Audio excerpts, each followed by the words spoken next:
Have you ever reached the end of your day feeling completely drained, but there isn't one thing you can pinpoint as the reason why?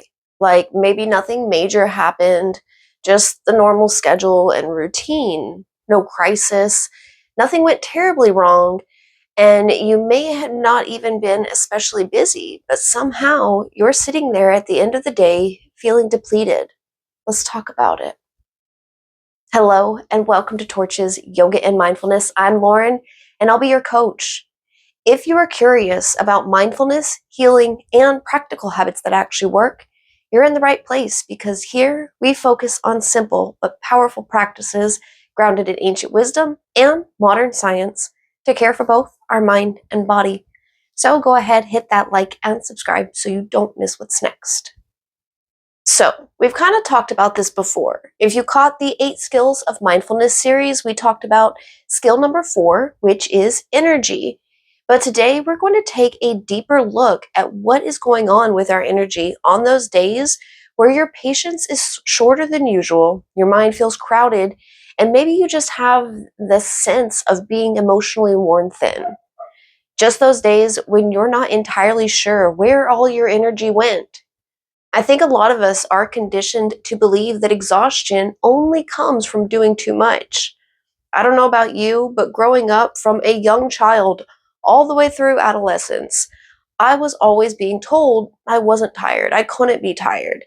It didn't matter if I hadn't been able to sleep well the night before or if I'd been in school that day, basketball practice in the afternoon, and a Girl Scout meeting in the evening, all while walking on eggshells to navigate the tumultuous relationship with a narcissistic parent. I was still told, "You're not tired, you're too young to be tired. Now go do the dishes before you go to bed." But what I have had to unlearn over the years is that fatigue and exhaustion aren't just the results of having done so many things or big important things. Sometimes we're tired because we've given pieces of ourselves to too many things. For me as a kid, the underlying energy leak was worrying about what my narcissistic parent would think or how they would react, just trying to anticipate what could be coming next. And that kind of worry and trying to anticipate is something a lot of us still do as adults, trying to think ahead or control a situation. That can take a lot of our energy. Or maybe we give too much thought to a frustrating comment someone made. Or we're replaying a disagreement or a conversation we wish had gone another way. Or we're replaying an injustice that we feel happened. But even little things steal our energy, like a stressful news story, a notification that pulled our attention away from what we were doing, an obligation when we said yes to, even though we already were stretched really thin. There are 100 tiny moments that each ask for just a little bit of our attention and energy. By themselves, they don't seem like much, but together, they can quietly drain us. And before we go any further, I think it's important to understand that this isn't just a feeling, there's science behind it. Our brains were never designed to process the amount of information, stimulation, decisions, and emotional input that most of us encounter in a single day. Researchers refer to all this stuff we process through as our cognitive load. Every decision we make, every problem we solve, every interruption that pulls our attention away from what we're doing requires mental resources. Even when we're sitting perfectly still, our brains can be working incredibly hard. Think about how much energy it takes to worry about a future conversation or replay one from yesterday, or wonder what someone meant by their text message, or mentally juggling everything waiting for us from tomorrow. None of those things require physical effort, but they absolutely require energy. Our nervous systems don't just respond to what is happening in front of us. They also respond to what we're anticipating, analyzing, remembering, resisting, or trying to control. And that's one reason we can arrive at the end of the day just feeling so exhausted, even when we haven't done anything particularly strenuous. This is also where mindfulness becomes incredibly helpful. It doesn't make us not care about all that background static in our brains, or it doesn't just make us the type of people who never get frustrated. It helps because it helps us notice where our energy is going. And we can't make intentional choices about our energy if we aren't aware of where we're spending it. One of my favorite ideas is that not everything deserves access to us. Not every opinion someone shares, not every irritation, not every argument, expectation, invitation, and not even every thought that wanders through our minds. Yet, many of us move through our days responding to everything as if it deserves equal attention from us. Every interruption that comes our way gets a reaction. Every frustration gets to take up space in our head like it's paying rent. And every uncomfortable thought gets invited in for a lengthy analysis. And before long, we've spent so much energy reacting that we have very little left for actually living. Some of the things that we do that drain our energy can feel right in the moment, but afterward, not so much.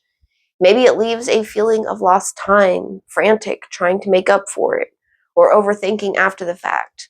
They may leave us uneasy feeling about it.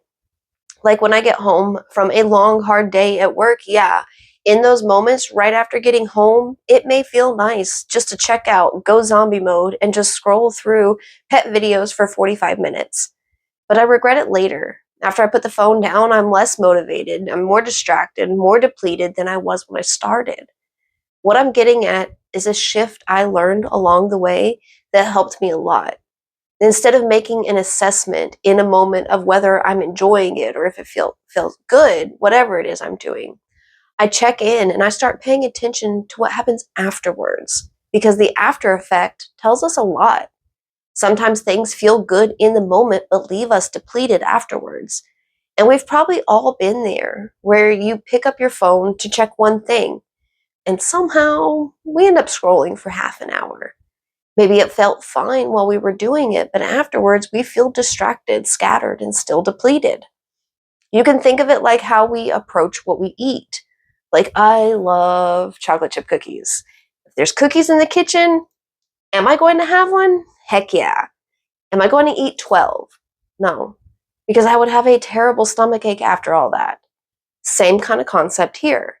So, on the other hand, even when we're feeling that depletion, other things than scrolling might require some effort in the moment, but they'll leave us feeling nourished afterwards, like going for a walk, having an honest conversation, reading, journaling, meditating, or working on something meaningful, or helping out someone we care about.